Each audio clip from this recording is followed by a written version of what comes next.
Olá pessoal, bom dia, boa tarde, boa noite, eu não sei que horas vocês vão assistir esse vídeo, perdão. Bom, o vídeo de hoje é bem mais curto, porque é de um texto, né, a nossa aula 5 de História do Cristianismo e Teologia 3, de um texto que a gente discutiu alguns conceitos, né? O texto é A Companhia de Jesus no Brasil do século XVI, a atuação marcada pelo espírito reformista europeu e pela mentalidade mercantil portuguesa. Então, é um texto do Anderson dos Santos de Oliveira, da Universidade Estadual de Maringá, e do Célio Juvenal Costa, que é o orientador do Anderson, também da Universidade Estadual de Maringá, do Seminário de Pesquisa do PPE. Então, o que é interessante a gente analisar nesse texto? É mais uma vez um texto, né? Como a gente discutiu um pouquinho na aula anterior, é um texto sobre a relação entre a militância católica, né? Entre a expansão católica e as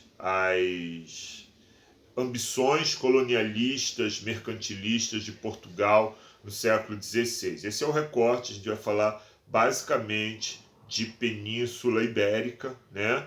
Mais basicamente ainda de Portugal e da relação entre jesuítas e colonização e militância religiosa e como esses elementos se articulam entre si. Ok? Vamos lá então. E o que é importante, basicamente, aqui nesse texto para a gente entender? Esse foi um texto em que a gente usou basicamente para discutir o seguinte conceito, né? Reforma protestante e reforma católica, ou contra-reforma católica. Vamos lá. Primeira questão aí é o termo contra-reforma, né? Houve uma contra-reforma? As reformas do Concílio de Trento, as reformas que implicaram na fundação da Companhia de Jesus, foi realmente uma resposta à reforma protestante? As decisões do Concílio de Trento, elas refletem uma resposta à reforma protestante? Elas são concessões à reforma protestante?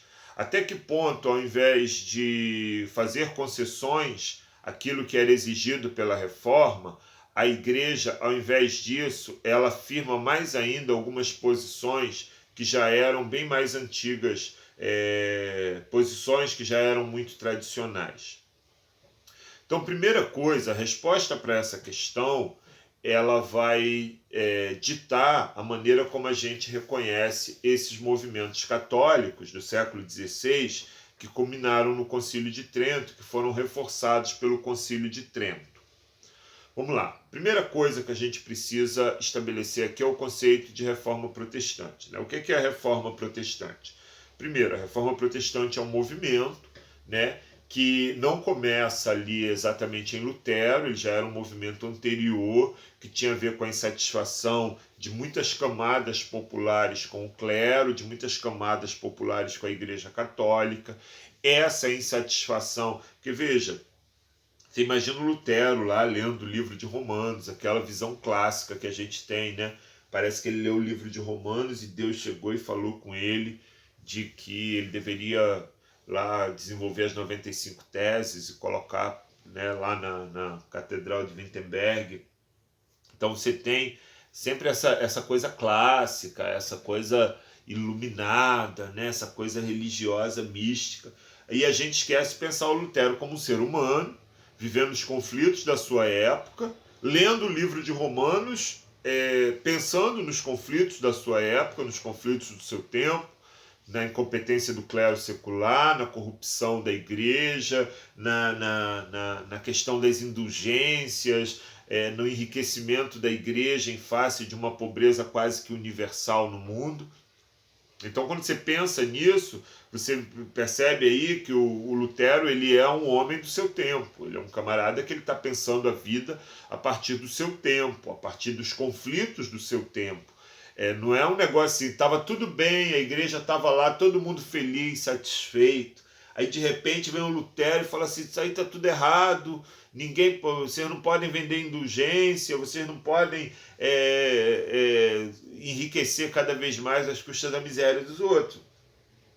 Não foi isso, né? A igreja já vinha numa decadência moral, numa decadência espiritual, a igreja católica, numa decadência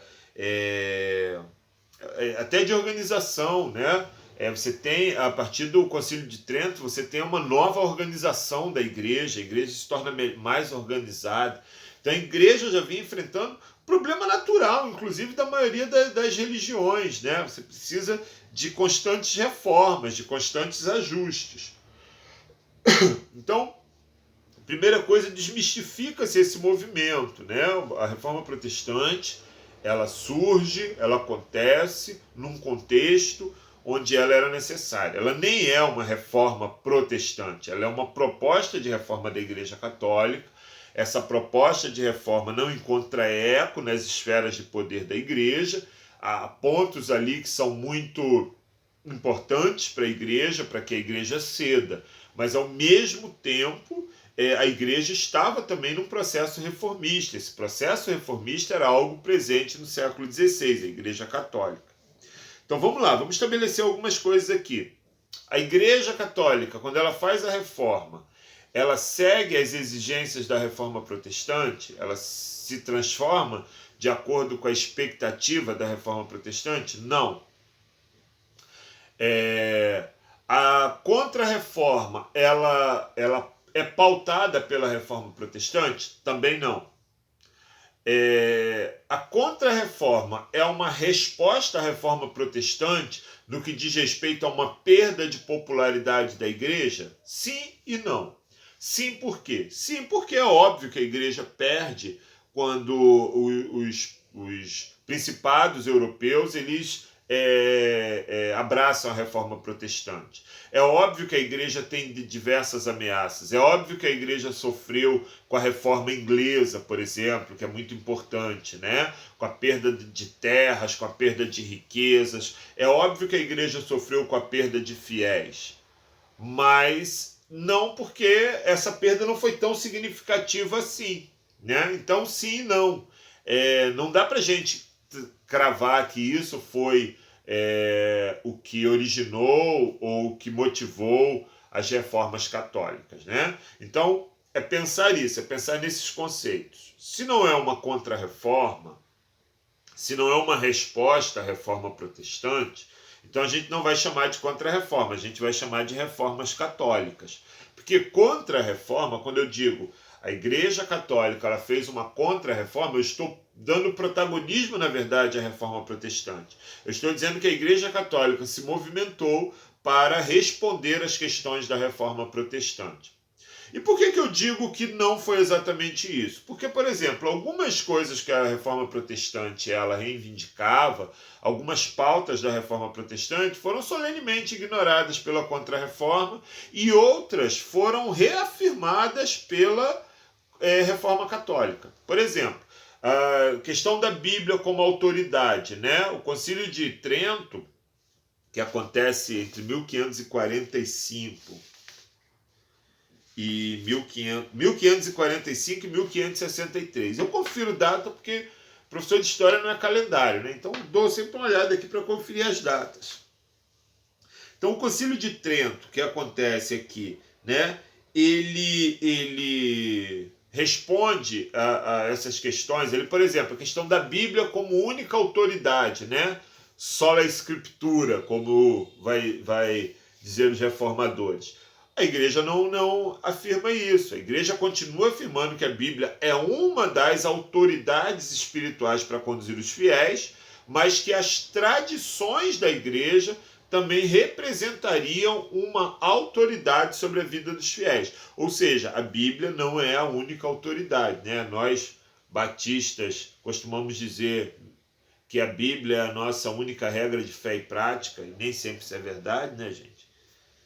Até porque se lê muito pouco a Bíblia atualmente, essa é a verdade, vocês vão de convir comigo, vão de concordar.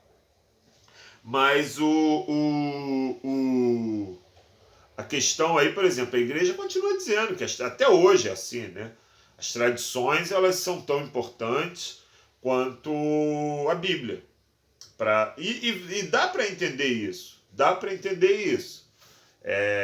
Não é sobre isso essa aula, mas dá para compreender isso. Se parar para pensar que a Bíblia tem muitas questões ali que não entram, por exemplo, na nossa pauta do cristianismo, né? A Bíblia ela é muito extensa, ela é um livro escrito a partir de várias culturas, então eu não vou entrar muito nessa questão, porque é muito mais uma aula para ciências da Bíblia do que para a história.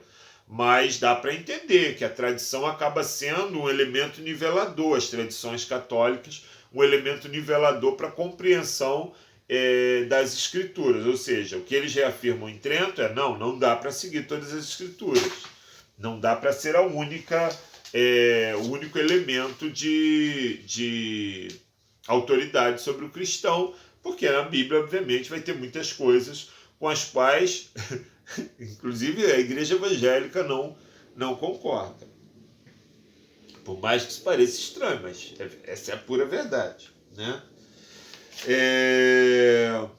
Então, e os autores eles vão fazer algumas afirmações. Por exemplo, ele diz aqui na página 2, e aí, isso é muito importante, que é basicamente a alma desse texto. Eu não vou nem me alongar mais nessa aula, porque foi uma aula em que a gente discutiu esses conceitos. Ele diz: faze-se digno de nota apontar que nesse trabalho estamos alinhados à concepção de que houve uma reforma católica e não somente uma contra-reforma em oposição ao protestantismo. As decisões de Trento não se deram simplesmente devido à reforma protestante, mas são fruto de um anseio reformador interno da Igreja, um movimento que vinha sendo gestado há tempo. Embora a rápida difusão da reforma protestante pela Europa tenha tornado o concílio uma urgência na pauta da Cúria Romana, suas decisões foram muito mais do que simplesmente em oposição ao protestantismo. Então você tem aí